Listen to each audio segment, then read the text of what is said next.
Good morning, ladies and gentlemen, and welcome to Lecture 3 of Week 4 of the course on Anti-Doping Awareness for Sport.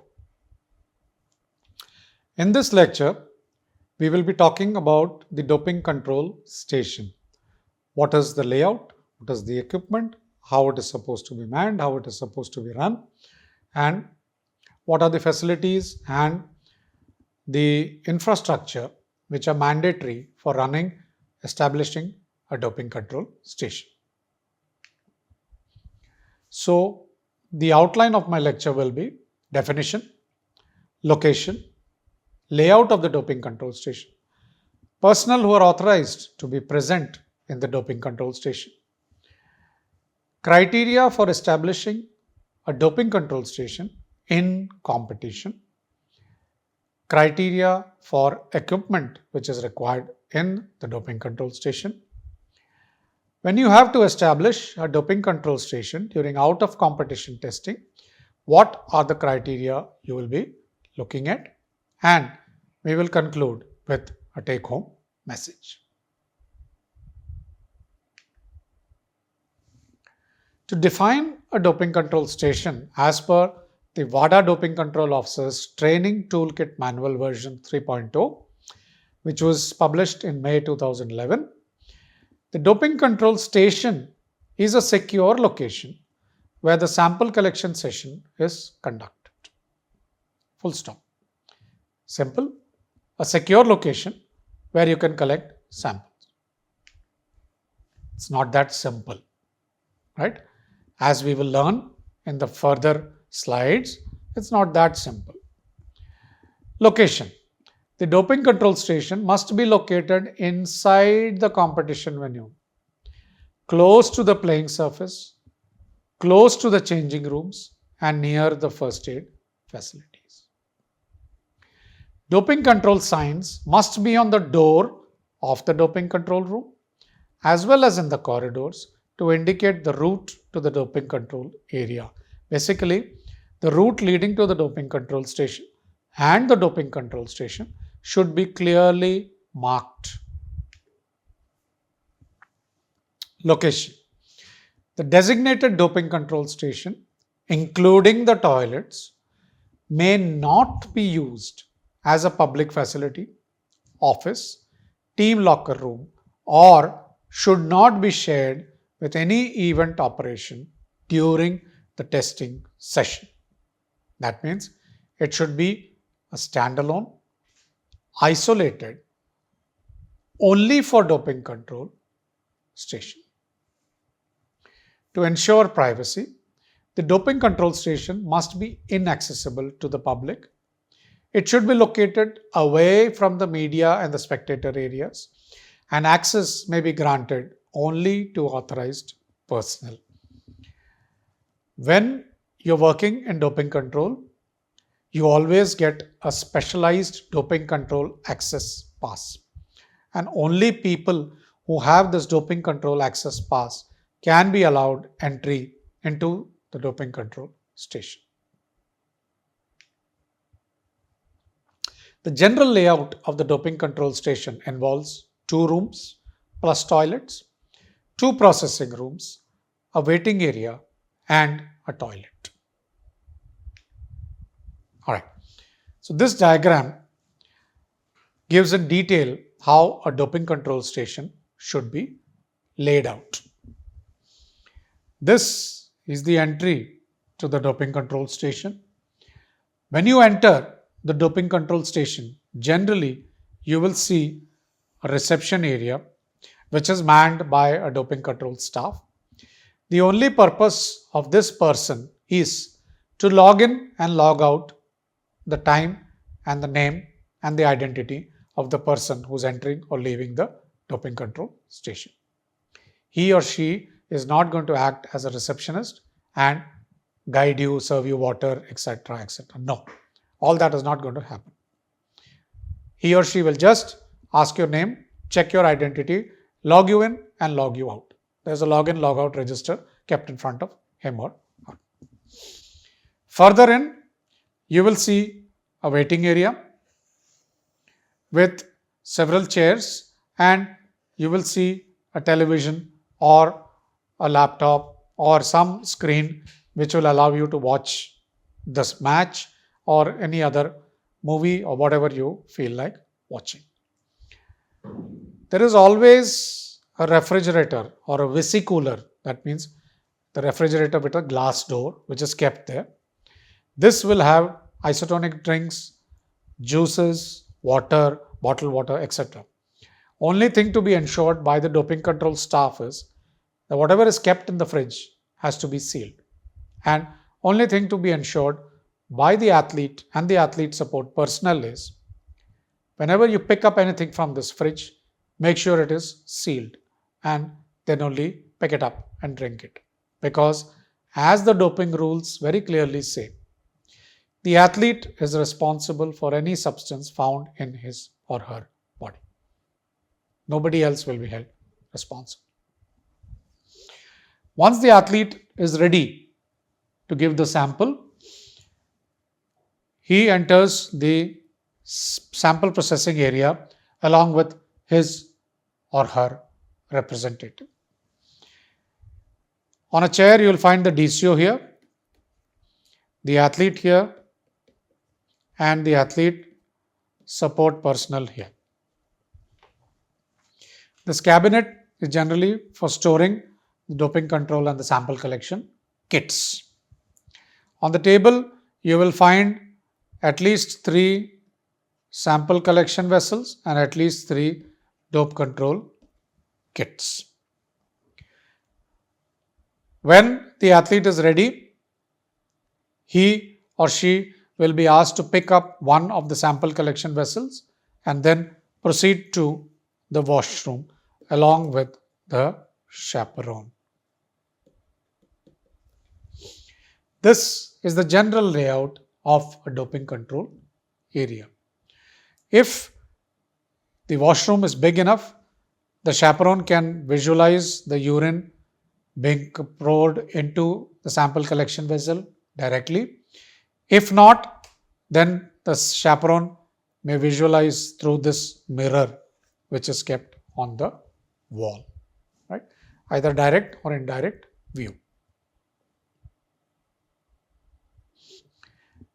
This is a general layout of the sample collection doping control station. Now, if you want more athletes to be tested, then this waiting area will remain the same, but the sample processing area with the toilets will increase in number.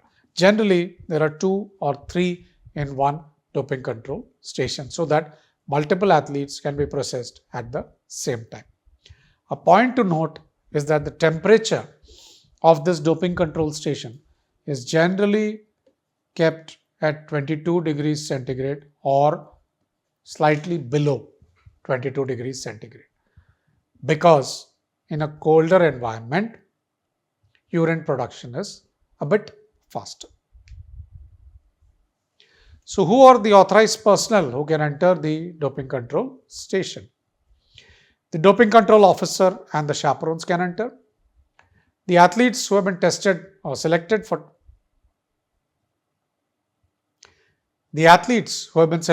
testing can enter. The athlete representative or athlete support personnel can enter. The international or the national federation representative can enter. If the athlete requests for an interpreter, he or she can enter. The World Anti-Doping Agency and the National Anti-Doping Organization observers can also enter. There is only one criteria for all of this.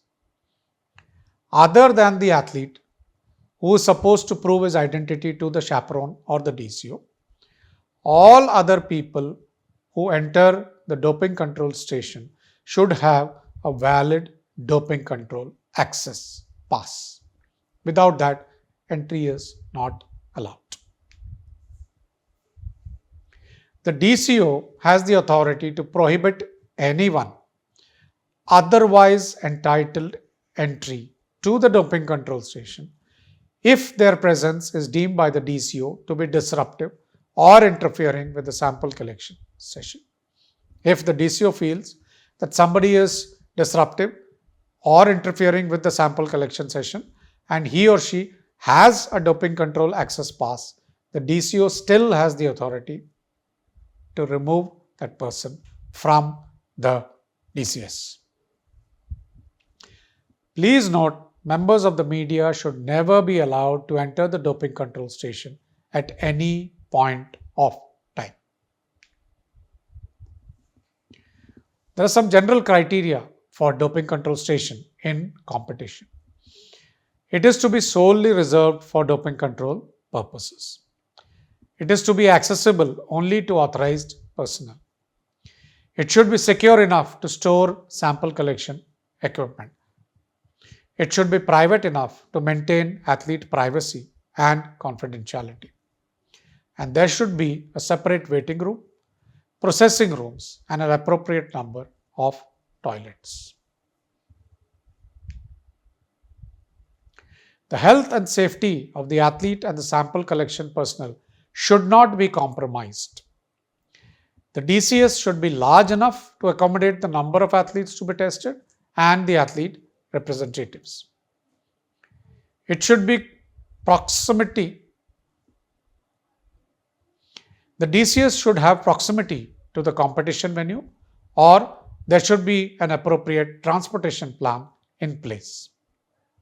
There should be a wash basin for athletes and DCOs to wash their hands. There are certain equipment criteria per processing station.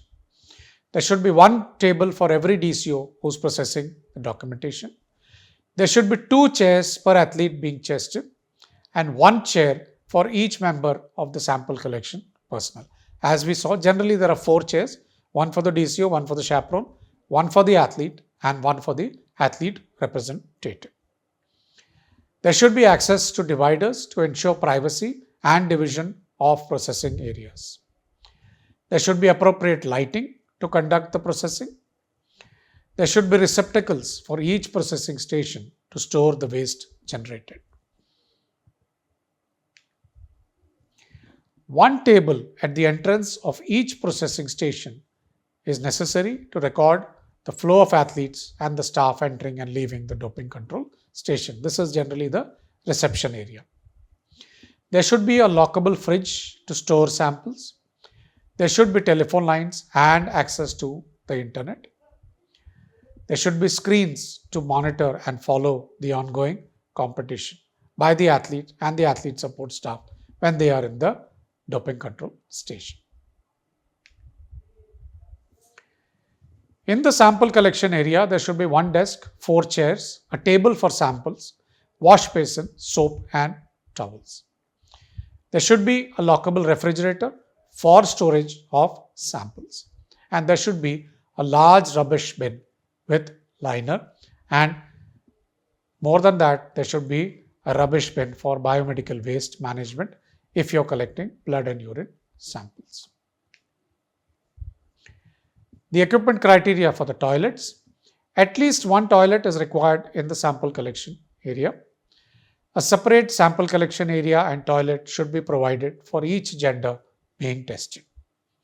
The toilet should be large enough for the DCO chaperone to directly observe the athlete providing the sample. The equipment criteria for the waiting area: at least 5 tables, 5 seats. Refrigerator with sealed drinks and refreshments. As I told you, it should generally be a vesicooler. Reading material and television, CD player or radio, and communication to communicate with the outside world, the competition arena, and the game headquarters. Special criteria: if the games involved or the event involved has disabled athletes, then the doping control station should be wheelchair accessible. There should be a security person posted outside the doping control station continuously. Educational material or entertainment equipment for the athletes in the waiting area should be provided. And additional equipment may be requested to accommodate special testing needs, that is, blood collections. If you are establishing a DCS out of competition, it should be private enough to maintain athlete privacy and confidentiality. There should be sufficient control over access to the area by the other individuals who may be in the athlete's home. Sufficient area to complete the required sample collection documentation and process the samples. Please note, health and safety of the athlete and the sample collection personnel are not compromised. Ensure that wherever the athlete may go, the DCO or the chaperone can maintain line of sight with them at all times. If there are any significant deviations from these criteria, the DCO should make a record of this in the doping control officer report form. Take home message. Sample collection requires specialized space and equipment. It should be a segregated area with authorized personnel entry only. The layout is generally very specific with specific requirement of equipment. There are slightly different criteria for out of competition testing. And athletes and athlete support personnel should be aware of the process and specific regulations governing your particular sport, gender, and disability. These are the references which I have used for preparing this lecture. I strongly urge you to go through them in case you wish to delve deeper into the subject. I seem to have finished, ladies and gentlemen. Thank you very much for your patient listening. Thank you and Jai Hind.